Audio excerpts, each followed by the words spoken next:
Okay, thank you, Peter, for the introduction. And let's see what you have here. It'll come up in just there you go. Okay, so I'm very pleased to be here. It is my first time really in Nashville and Vanderbilt. I was here, a year and a half ago, but just for 1 hour stop on the way to another place in Tennessee. So today I will talk with you about desalination and membranes. And I know that this room will be, we need to vacate the room by 5 o'clock, and then if you have any questions, if you have another type of question, I think there is a reception, and I'll be pleased to answer a lot of other questions. So, you know, Vanderbilt and Yale are liberal arts schools, and I'll start with something. Oh.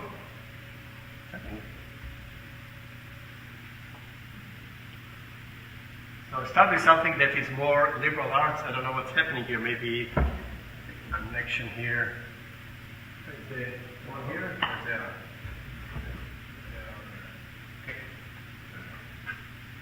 The tech guy here.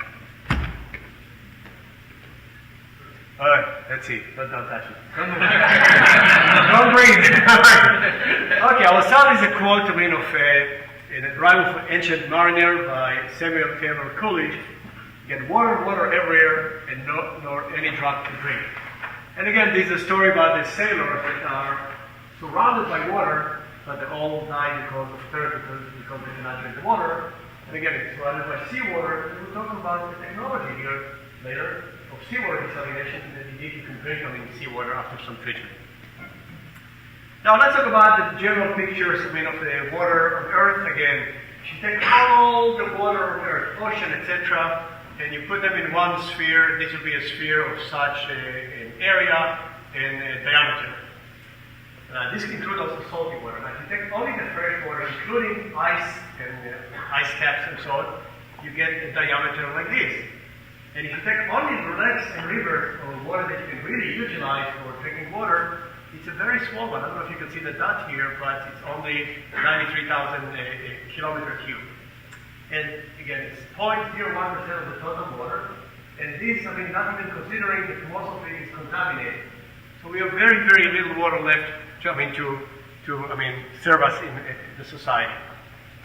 Now, water scarcity is a global concern. 4 billion people face severe water scarcity at least 1 month a year, and 500 million suffer water scarcity for the entire year round. Now, the World Economic Forum did a survey. They sent it to many leaders in industry, academia, and so on, and asked them what are the global risks that they anticipate for the coming 10 years. Again, it was done a few years ago. And again, not surprising, the water crisis, we're at the top of the list. And again, climate change, and many of the challenges that I mentioned here somehow related to water. We will see later in the talk that food and water are interrelated by the water energy food nexus. Now we all heard about Cape Town, the day zero, if you remember, last year. Cape Town, the water level in the reservoir dropped to a very dangerous level, and they say if we will not improve the water use and have some saving, they will turn off the water to the city of Cape Town, which will be the first time in the history that you turn off the water for such a big city. So they did a lot of savings of water, all the pools were empty, and there were a lot of campaigns, and etc. They were able to bring the reservoir level up, and they postponed day zero to 2019, which will be sometime this year. Now, it's not only Cape Town. The BBC, just recently listed 11 cities that will run out of water for many reasons. Maybe water pollution, the water scarcity, management of water, and you see some cities that you never thought about. London, Tokyo, Miami. So it's quite serious. Now let's go back. Discuss more happening here in California. Again, this from the New York Times. California braces for unending drought. This is from 2016. If you look at the map of California, anything that is very dark, but brown and red, it means you have severe water scarcity and drought, and only at the white region in Northern California, you will not have any problem with water. Again, this is typical, one of the reservoir there, that the water levels are very, very down, and this is not the reservoir. So, now, there is a rapid increase in global water use all around the world. If you look at the sectors that consume water, agriculture consumes roughly about 75% or even 80% of the water worldwide. And industry is a little more, and domestic is relatively small. And roughly when you look at this consumption of water, it just mirrors the increase in the population of the world. I mean, if you see the projection here. So the more people we have, the more the population grows, the more water we need. Now when you think about water, don't think only about water that looks like this water, because many things that we do in the daily life will include some what we call water footprint. So let's take an example. This is what we call water footprint of virtual water. If you drank, let's say, a cup of coffee today, I mean, you consume 35 liters. Because if you take 35 liters to produce this coffee and meat, because you see a lot of movement anti-meat. You think about all this company that makes some protein-like meat that is not really for meat. Meat consumes a lot of water. And leather, if wear leather clothing, I mean, 1 kilogram of leather consumes probably, over 10,000 liters of water. Now, do you recall what's the evil of all when you talk about water consumption? Hint, it was related to the drought in California. Excellent. So just one album, which is healthy, which consumes 1.1 gallons of water. And many of us eat many more albums. They tell us albums are very, very healthy. So, all in all, I mean, I convince you that there is not enough water. So the question is, how do we increase water supply beyond what we can get from the hydrological cycle? We can get a certain amount of water from river, lakes, groundwater, but it's not enough. And one way to do it is to turn to engineering. We are in engineering school here. Through engineering, we can either desalinate seawater to convert it to drinking water supply, or reuse municipal wastewater. This wastewater that used to be a nuisance, now we can really purify it, get some water, and maybe even get some other things from the wastewater. So we'd like now to talk about, again, another introduction before getting into some of the science about desalination and wastewater reuse. So let's talk about desalination. The leading technology, or the only technology now that the gold standard for desalination is reverse osmosis technology. And reverse osmosis technology, I mean, just briefly, for those of you who have never seen it, you take water from the ocean, you pre-treat it by conventional treatment, then you go to the reverse osmosis stage. This is the heart, the center of the process that really separate the salt from water. And then it goes through some post-treatment, because you cannot drink water with no minerals, you need minerals, and so on. So this is overall, and again, we'll talk a little more about energy. But if you look at the thickness of this line, the energy consumption by the reverse osmosis state is the main part of the energy consumption. All the others consume some energy, but not as much as reverse osmosis. Now, this is the technology, it's everywhere. All the new plants are built this way, and this is an example of the seawater desalination plant that was built about 2 years ago. It took them 12 years to build it because the environmentalists objected it, and so on. And it's about 15 million gallons per day. This is in Carlsbad next to San Diego. Israel, I mean, in the last 10 years or 15 years, probably 10 years, built 5 major desalination plants. And this is the capacity in million gallons per day. See, quite large compared to the Carlsbad. All of them located in the area, in a distance no more than 120 kilometers, which is, 70 miles. And you see the capacity is quite large here.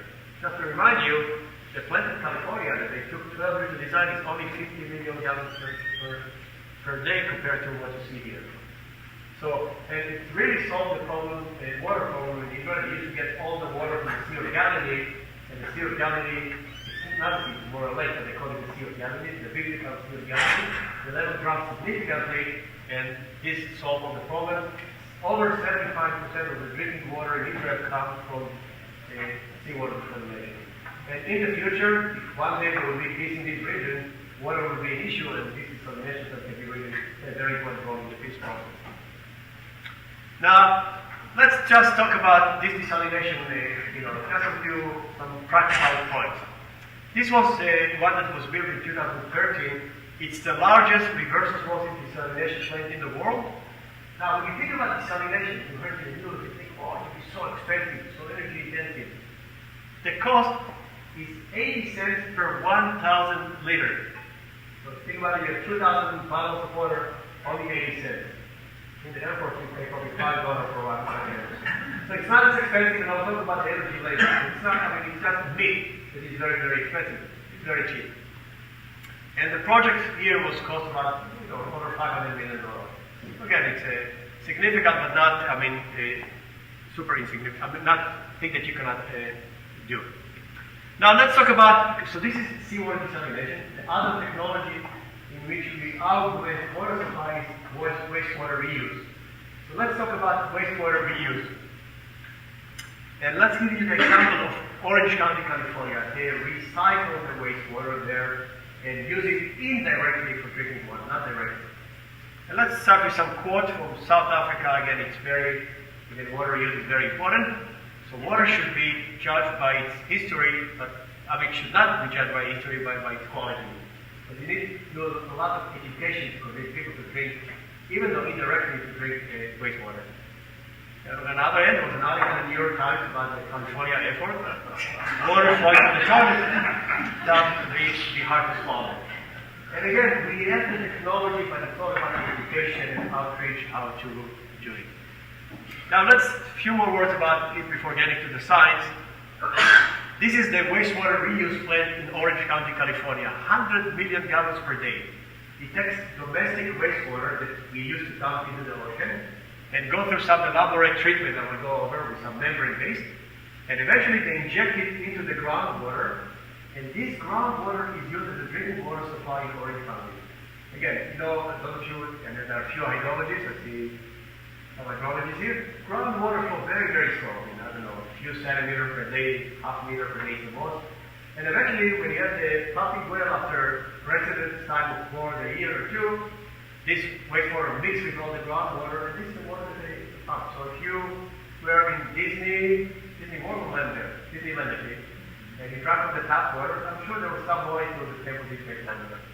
And nothing happens, it's all about. Okay, so now the way they do it, they take the wastewater, the effluent from the wastewater treatment plant that's used to just dump it to the ocean, and then go through some treatment that involves membrane technologies and some advanced oxidation to produce water that in principle is potable, but again, we will not deliver it directly to the distribution system.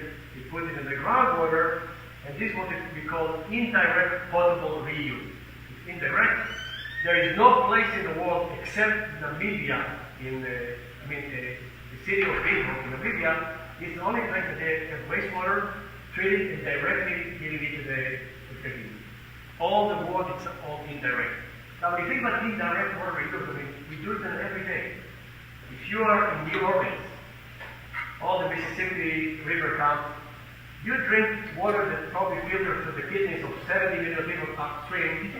all the wastewater that is treated down to this Mississippi River. So we do this indirect water reuse everywhere, but we never think about it. Now, it will be very difficult if you will try to tell people that I can drink, I have wastewater, I treated it, and I give it to you to drink. It's just quite challenging. So now I'm getting to the more of the science.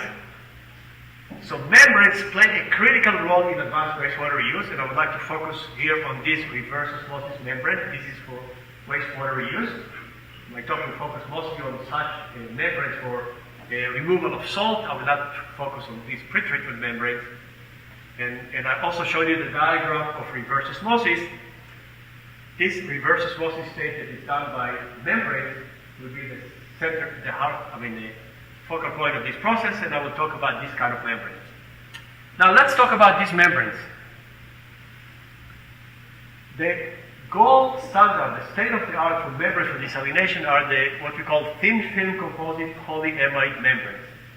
They were developed in the early 1980s, and since then they are still the leading technology. There are many, many attempts, hundreds of papers, companies spending all this cooking chemistry to have a better polymer, and no one was able to find a better one. Almost like the Nexion for iron chains, and it's just very difficult to beat. And you see a lot of paper, and this polyamide membrane is made by interfacial polymerization of two monomers, and once they interfacially polymerize and react, you get a film, and eventually it's self-limiting reaction that stops because it's difficult to diffuse through the film. And you get something very thin film, couple hundred nanometer, and again rough, but again we will not get into the detail. So these are the membranes, and the one I would like now to start to talk about some 3 research topics related to these membranes. So I went through a long introduction for those of you who never heard anything about wastewater reuse. And I would like to talk here about 3 important issues for seawater desalination or such membranes, or any desalination. I will talk about water permeability, then I will talk about water-salt selectivity, and in the end, ion-ion selectivity. So let's start with water permeability, which namely just, what's the rate of water that's going through the membrane? Flux, water flux. And here I will not cover a lot, but I will cover just one aspect that's related to material science. And the question is, can high permeability membranes improve energy efficiency? A lot of papers were published in top journals that many of us aspire to publish in such journals that promise a quantum leaping desalination. They promise if you have carbon nanotubes, you can utilize a high flow rate through the nanotubes. You can have aquaporing, which are more protein channels that transfer water high, and you can also take a graphene or graphene oxide. And they promise really breakthrough in desalination, and there are plenty of papers in all these. Again, I took to one of the high impact journals, Nature Science, Nature, like all drip, and they suggested that this will be really good membranes and will save energy in desalination. So I'd like now just to talk about the energy desalination and show you that indeed it's not the case. When we do desalination, we have membranes that are packed in modules. Each module is about 1 meter, it's about 6 meters long here. And this membrane has a lot of area there, and you can think about the seawater that enters here. And as you go, you collect fresh water, so the brine that is going through will increase in concentration. So this is, you start at this salinity and then ends up here. If you do the analysis, we will not get into it. The area under the curve, this is what we call the theoretical minimum energy of separation that any chemical engineer who does delta G of separation will calculate. And so this will be 1.06 kilowatt hour cubic meter for 50% recovery. That means you take seawater, you get half of it as fresh water and half as brine. So this is, you will never ever, this is assuming a reversible thermodynamic process, which is impractical. Now, let's see what's happening here. The salinity that gets here is 35,000 ppm, which means the osmotic pressure is 27 bar. The salinity that exits here is 70,000 for 50% recovery, which is at 54 bar. When you operate this flame, you cannot, the way they operate now, that you apply a fixed pressure, because you need to have some water going through, reversible thermodynamic process, but that's just a few drops. You cannot operate with pressure less than these values, which means this 54 bar equivalent to 1.56 kilowatt hour per cubic meter. So whatever membrane you have, the most permeable, super permeable, the one that you publish in Nature Science, you will never be able to publish, to separate less than 1.56 kilowatt hour per cubic meter. So this is a practical minimum, and we did some simulation more modeling of the full-scale process with all the other irreversible losses. Because you need to apply a little more pressure, there is concentration polarization, frictional drag forces and everything. And this is what we found. When you have the energy of desalination as a function of the water permeability of the membrane, with selectivity, the water permeability will increase. You cannot increase both water permeability and selectivity. And what I showed you earlier, that there is no need for high water permeability, there is a need for high water selectivity. So we need to move along this direction. And this is where now most of the scientific community and the people who do materials, membranes, are pushing toward higher selectivity. So this was the first part on water permeability, and I would like now to get to some more now, talk about water-salt selectivity. So what I convinced you for the first part, that, again, high permeability membrane will not save energy.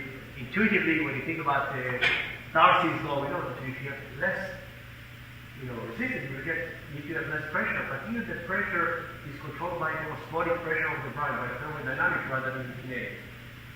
Now let's go to the second part, water-salt selectivity. And why we need high selectivity? I will give you just a few examples. In seawater desalination, when we use desalinate seawater by one pass, still you have high level of boric acid. Boric acid is in the ocean, and because it's acidic, it's not charged, it's not hydrated, so it can diffuse through the membrane easily. And it's not, so many places like in Israel, they use eventually, directly or indirectly, the water for agriculture, and many crops cannot tolerate this boron. Human can tolerate boron because now we relax the standard for boron, but plants cannot tolerate. So if we have membranes with high selectivity, we will not need to worry about the boron, because nowadays what they do in Israel, they have the reverse osmosis state, and then have additional 1 or 2 and sometimes 3 passes just to bring the boron to a very, very low level. That's more capital cost and energy. In wastewater, I showed you the diagram that you have a reverse osmosis membrane, but many small organic compounds that are disinfection byproduct and 1,4-dioxane, because they are uncharged and low molecular weight, they can go to the reverse osmosis membrane, and then you will need some more intensive advanced oxidation to make sure to oxidize them before the water goes to drinking water reuse. So there is a need for high selectivity membranes, and we analyze some next generation membrane with high selectivity, and we talk about aquaporin, carbon nanotubes, and I would like now to show you some more detailed investigation if we incorporate such channels into membranes, what we can get. So again, here we talk about carbon nanotubes, aquaporin, and then synthetically designed nanochannels that are of this nature that you see here. There are many of them that were proposed in the literature for many purposes, and some people thought we can also use them for desalination. I mean, this synthetic channel, none of them can be as good as aquaporin. Aquaporin went through evolution of hundreds of millions of years, and here they try to make something like aquaporin, but you can still get something that may be useful. So we thought about it, okay, let's investigate this performance of biomimetic membranes, and this is the work of my former PhD student, Jay Weber. So in these membranes, we envision these channels as again, you will have membrane selective layer. There will be channels within a fluid-like lipid or amphiphilic black copolymer layer. We do it like in nature. In nature, these aquaporins self-assemble and are part of this lipid bilayer. And we say, okay, let's think about this one, and if we incorporate such a membrane, what would be the performance? So the key question, what performance can we expect from biomimetic membranes if you have defect-free? Ideally, if you put this nanochannel with no defect, what would be the performance of this membrane? And this is what we analyzed recently. So I will show you some calculations. First, we can get from the literature the permeability of each channel. And then we say, okay, let's design a membrane with permeability like the current membranes. Because I showed you, we do not need very high water permeability. The current permeability is good enough, between 2 and 3 nanometres. And if you take carbon nanotubes, aquaporin, and then some of the synthetic channels, you'll see that this is the areal density. Because they're relatively permeable, you need anywhere between less than 1% up to 8% areal property. So, which means that at least not between 92 and 99% of the membrane will be this lipid bilayer. So let's investigate what is lipid bilayer. Is it completely impermeable? Will it block some salt? Will it block some contaminants? And so, okay, so now we go to see how we investigate this permeability of this lipid or black copolymer bilayer, and then say, okay, that's we know the permeability. What will happen if we put this channel with no defect? What kind of membranes we will get? So again, solute permeation will be determined by the surrounding bilayer because it's at least 90%, if not more. So we measure the salt and solute permeability through vesicles. We can create vesicles from this lipid bilayer and black copolymer bilayer.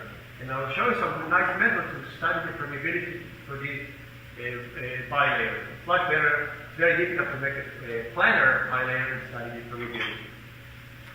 Okay, and once we measure the permeability, we can project and do calculation what would be the performance of such membrane. So let's start with the polymer that we use. We took dye-black copolymer that you see here with hydrophilic and hydrophobic segments. And in principle, if you put them in water, eventually they should self-assemble to this dye-black copolymer bilayer. This is conceptually, and we verified by cryo-TEM. You see this very nice vesicle with this bilayer. We also use a tri-black copolymer that you see here with again, you see here hydrophobic and two hydrophilic heads, and they should assemble in this way. We envisioned it, and indeed, when you do it and you look at the cryo-TM, you get very, very nice vesicles. So now we have these vesicles, and we want to study the transport of solute through these vesicles. So we develop a method here adapted from some of the biophysical literature and modify it. So we take this vesicle, and inside we put some fluorescent, carbofluorescene. It's a molecule that the fluorescence will be dependent on its concentration. For example, if the concentration of the fluorescence will increase, you will get less fluorescence. And also a function of pH. If the pH changes, you get less fluorescence. And I'll show you now that we can utilize this property to measure the permeability of salt through the membrane. So let's see here. We do it by measuring the change of size of this vesicle. And let's take an example that you have inside. We put the carbofluorescence, which is the purple, plus salt, 100 millimolar of salt. Outside, we will have 100 millimolar of salt, and then study the solute that we want to study. Suppose I want to study the permeability of boron or some other disinfection byproduct. And what will happen here, initially, water will come out because the osmotic pressure here is higher. So water wants to come out. It will shrink, and when it shrinks, the concentration of the carbofluorescent is increasing, so it will fluoresce less. And eventually, solute, because you have much more solute here than inside, the solute will enter, other will enter, and eventually, after equilibrium, we will get exactly the same volume, and inside will be the same composition as the one outside, 100 millimolar of salt plus 100 millimolar of this solid that you want to study. And this process takes very short time. We study it by staff flow kinetics in less than 1 second. This is an example of boric acid and glycerol. Initially, you get a very sharp drop because of the water that's coming out, and we fit the equation for water permeability, and we can get the water permeability from this segment. Then we have this section, we fit it to the equation for salt permeability, and we can determine the salt permeability. So now we can have a method to determine the salt and water permeability of any solute utilizing this technique. And I would like to show you some data. So let's take the data first with a lipid bilayer. Okay, we also studied lipid bilayer, which are the ones that we have in nature. And this is just a DOPC that's very used in the field. And we studied the permeability of a wide range of solutes, diols with 2 OH group, and polydiols, carboxylic acid, and many, many more. And then we see what the correlation is. Are they correlate to the octanol water partition coefficient, which is the indication of the hydrophobicity of the membrane, or the diffusion coefficient, which is characteristic of the size of the molecule. And with this, we see through this lipid bilayer, the permeability of this organic solute is correlated beautifully to the octanol water partition coefficient, which means it's all solubility dependent, which we know from biology, it's not the case. But it's not correlated to the size or the diffusion coefficient. So size doesn't play a role.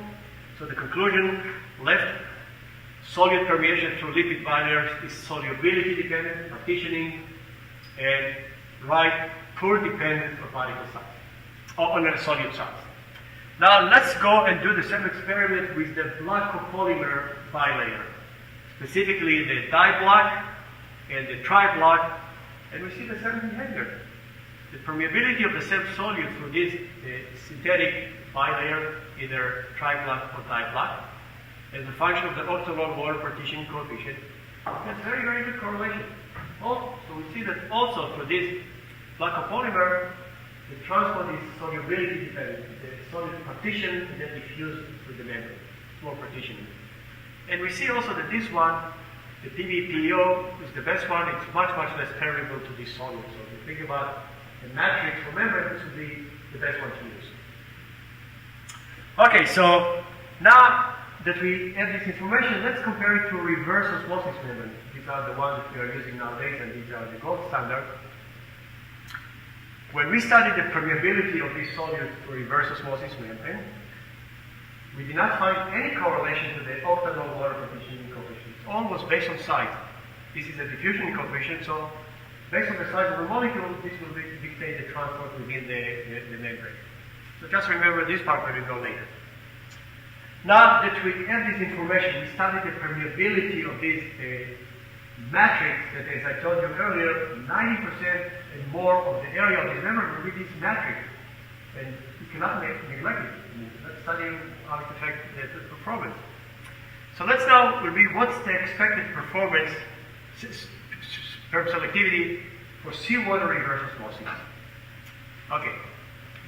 So when you have sodium chloride, this is the water salt selectivity, which means if you get higher, you get higher rejection. I mean, this here corresponds to 99.99959% rejection, and this is what the current membrane 99.9%. So this is the performance of current membrane for selectivity, and this is the performance that we anticipate if we incorporate this aquaporin with no defect in this matrix. For the boron, we will get, for sodium chloride, we get very, very high performance because sodium chloride is hydrophilic and it doesn't go through this lipid bilayer. And the same thing we find for boron. Boron, which is a major problem nowadays because we need to do additional passes of RO, which increase the cost. This is the current selectivity of a current reverse osmosis membrane. If you take the lipid bilayer, the PBPO, which is the best, you can get several orders of magnitude better. So for seawater desalination, if we were able to make defect-free membrane, which is challenging, defect, I mean, these next generation membranes are the Achilles heel. If you can make them, they will be very good for seawater desalination. You can really solve very high selectivity. So one pass of reverse osmosis we can operate, and indeed, it can also be used for ultra-pure water, because if you have 99.999%, you get one pass and you can get ultra-pure water. Those of you who are in the electronic industry, for getting ultra-pure water, you can apply for our state. Reverse osmosis, ion exchange, and electricity, many things. Okay, so now let's go and see what, again, as a conclusion, defect-free biomimetic membranes should be very beneficial for seawater reverse osmosis. Now let's go to wastewater. In wastewater, we have many, many organic contaminants that you see here. I collected all the things that you can find in wastewater: combustion product, disinfection byproduct, industrial chemical, personal care products. You have natural hormones, pharmaceutical, everything enough. And this is roughly when you talk about the molecular weight versus the octanol water partitioning coefficient. Many of them fall in this category. And now I would like to see what happens if you apply them to. If you will treat this water by reverse osmosis and by this next generation aquaporin or water channel membranes. So let's start with the reverse osmosis. Reverse osmosis, the separation is based on size. So if you look at the molecular weight here and the rejection, anything above roughly 80 or 90 or 100 grams per mole will be rejected completely, and the one with low molecular weight will not be rejected well. Now let's project again. So this is the part you get high rejection. This is the part you get low rejection. And if you look here, the majority of these contaminants are higher molecular weight, so they're in a good range. But we have some that are here, like the disinfection byproduct, the dioxin, that are here. So it's not perfect. Now let's go to our membranes for the next generation membranes with this lipid bilayer, black copolymer bilayer with these channels. And let's do the same analysis. So these are the same graph that I showed. This is the same graph that I showed you earlier: molecular weight versus octanol water partition coefficient for the various membranes. And here I presented as this is the different solute that we measure. This is the KOW of the solute, the hydrophobicity. And here, instead of rejection, I can show you this Permselectivity. As you go here, the rejection goes up, and you see 50, 99, 99, and so on. Now let's see what's happening here. Anything that is what you see here that is not hydrophobic, if you have KOW negative, it means not hydrophobic, hydrophilic, you will get very high rejection. And anything that's hydrophobic, you get very low rejection. And when you project it here, you see that unfortunately the part that you get low rejection, these hydrophobic compounds, most of them are falling here. So the conclusion here, that defect-free fluid-like biomimetic membranes would perform poorly in wastewater reuse because of these hydrophobic organic acids. And we did some analysis. We said, okay, so now what? I mean, we can resolve it, and in a way, if you combine the next generation membrane, and below them you will put this thin-film composite polyamide membrane, you can solve the problem. So you can not get it more complicated. So this will be the reverse osmosis membrane will do size-based cutoff. The biomimetic membrane will have a hydrophobic-based cutoff, and eventually you see that you'll get removal of all these compounds. But it makes it more difficult. And we did this analysis also if you put below the polyamide layer. It's also good if you have any defects in the membrane, you can solve the defect problem. Okay, so now I would like to talk more about next generation membrane. Let's see if I have some time. I would like to talk about this part, the graphene-based framework. That a lot of them were published in the literature. And specifically what they suggested, if you take these two-dimensional materials, mostly graphene or molybdenum sulfate, as a laminate, and you arrange them, you can get a membrane that will be breakthrough in terms of desalination. And again, you find them in all these high-impact journals. So these are on graphene oxide, a lot of paper, and more recently on molybdenum and some other two-dimensional materials. So, of course, it's published here to be something very, very good. And again, the group in University of Manchester, the Graphene Institute, and they're pushing it very, very hard. You can see the BBC news. We developed a breakthrough desalination membrane and so on. So we said, let's study this membrane more and be more honest and see what's going on. I mean, it's nice to see. So the proposed sealing mechanism of this membrane, you have these laminates, and they propose that the water will go between these laminates and go through, and this spacing will be small enough, half nanometer, that salt will not be able to enter. And by this way, you achieve separation, as you see here. In reality, it's much more complicated. You get the salt, the salt may be black, but again, it goes through what we call framework defects, that I'm going to describe. And eventually, it will end up with this framework defect. And the water will go, again, we go through between the channels, between the laminates. So what we try, we said, let's do some Monte Carlo simulation and try to simulate the process that you make this membrane. So the way you make this membrane, you take this graphene oxide nanosheet of various sizes. We did modeling from 0.5 micron to 3 micron, and you create one layer by vacuum and then another layer, and another layer until you get this thick layer which will do this kind of seeding that we expect, basically based on the hypothesis. So we do some randomized sequential deposition of these squares of different size. Then the layer combined into a single framework, and the most important parameters here will be the areal density of these nanosheets. Again, we have a distribution of size. If you take everything the same size, you know that you will not get more than 54% area coverage. That's by random sequential absorption. But we take many, many sizes and we can get higher. And we did this Monte Carlo simulation to build these layers and eventually challenge this membrane by salt, 0.7 nanometer, and water. And we assume that the salt will not go through this layer and only water will go through. So again, here we took the ideal case that all the laminates fall horizontally, and the other one that come up with horizontal, and then the spacing between them is perfectly half nanometer, which is very difficult. And if you go to this anything less than half nanometer, there are so many phenomena there that we, and we accounted for the slip length and all these kind of things. And eventually, through this modeling, we found what permeability you expect from this membrane. And we found the following. Let's say if you have areal coverage of 50%. By the way, experimentally, no one was able to get areal coverage more than 75 or 78%.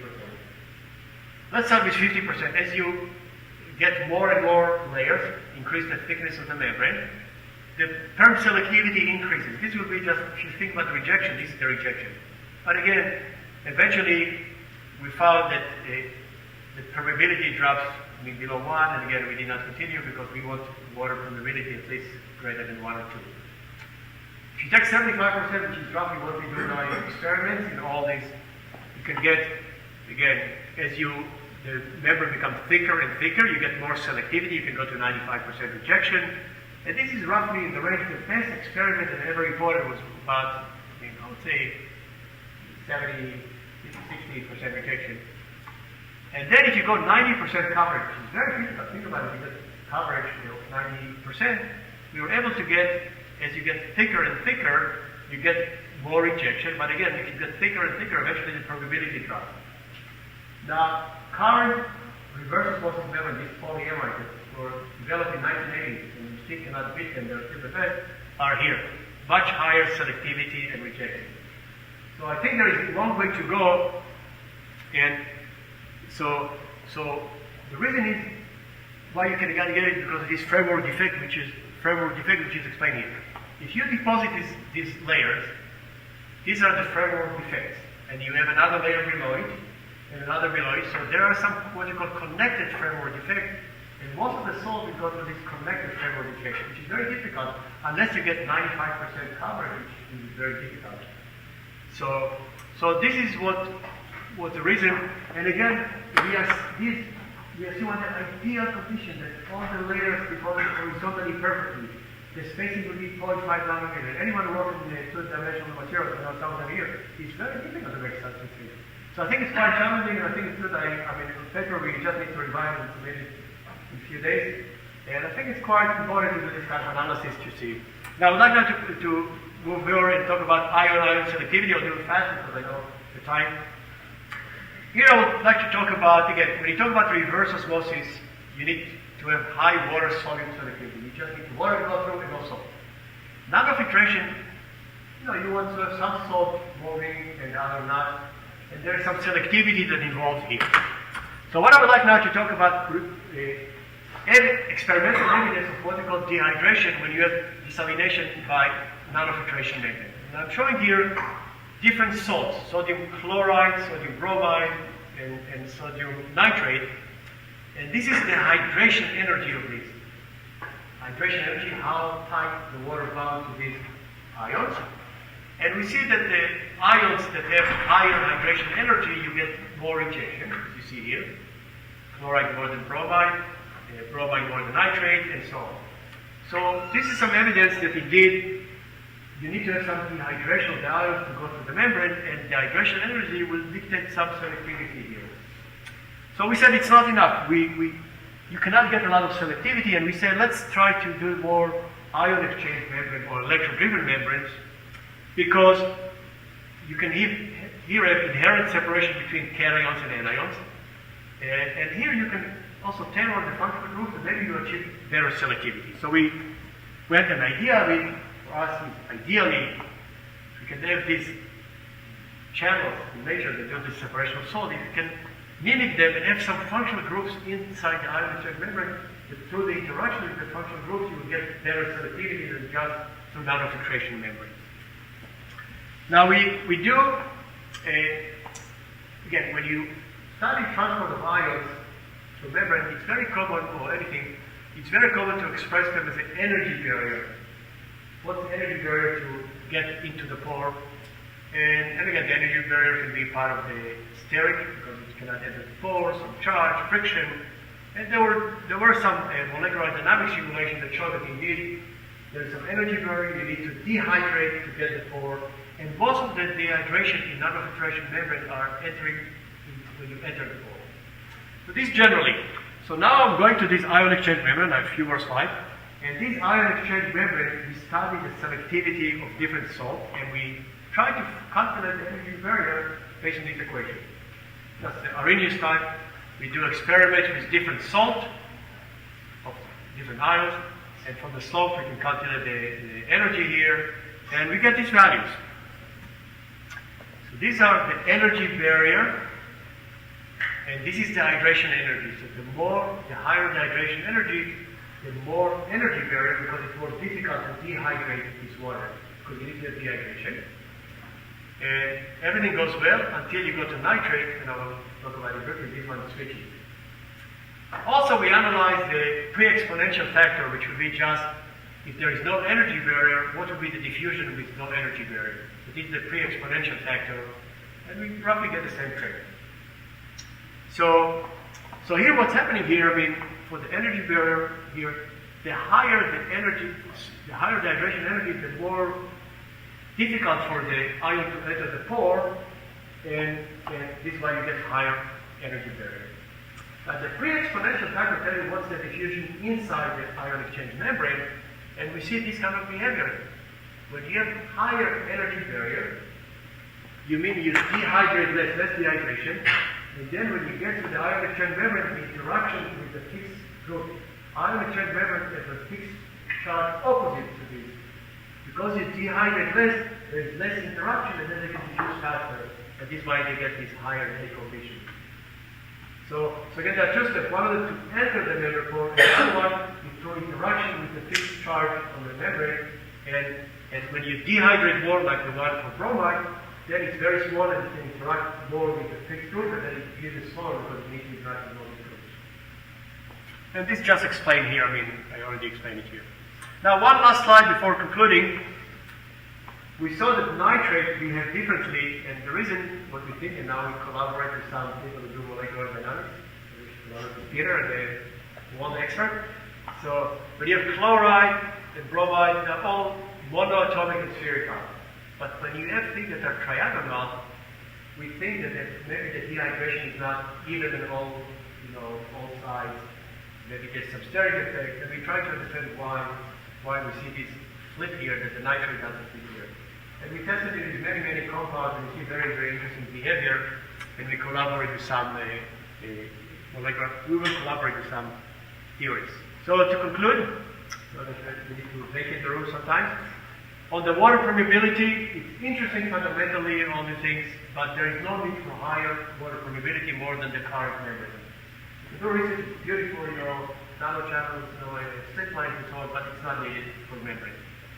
Water salt selectivity is critically needed, and major challenges in the defects in next generation membrane. Any next generation membrane, graphene, etc., the defect would be critical for desalination. And ion selectivity is critically needed if you want to separate or recover certain ions and not others. But we need new approaches, and I think, in my opinion, the current approaches we cannot get very high selectivity. So we need to mimic biological channels and find some partial groups that the interaction is so specific, and maybe we can achieve this selectivity. So this brings me to the end. I would like to thank, again, we have Newties and the ERC that I'm participating with. We just a member of a new EFRC with the MIT and other schools and some other agency. And this is my expanded group with undergrad, basic group, etc. But it's much smaller than people on my payroll. I think all of these I will be there. Thank you, sir. Thank you very much. Thank you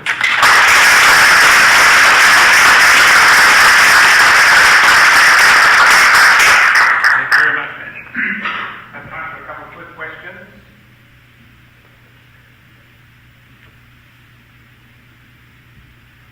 Oh, you're a former postdoc. You're not allowed to ask. No, actually, no, you can.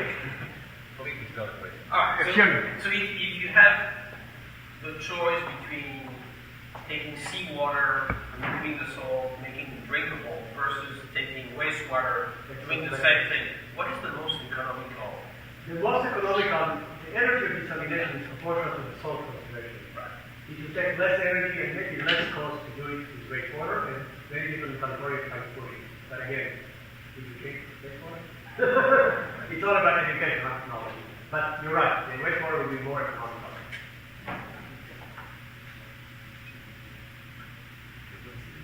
calling the shots. Yeah. So how much, I mean, it's a question related to this question. Is like, I mean, how much do you think about intermediate process? And sometimes you don't need really, really clean water, but you may want something that is clean enough that you can use it for other applications like irrigation. Yeah, an excellent question, yeah. I mean, here I focus just for really the blood to produce drinking water. But you can tailor many of these processes, and you don't need reverse osmosis method. You use about an looser membrane with energy to tailor water for any application. And we can do it. I mean, there is a way to do it. But most of the industry and most of the exciting things are for potable water.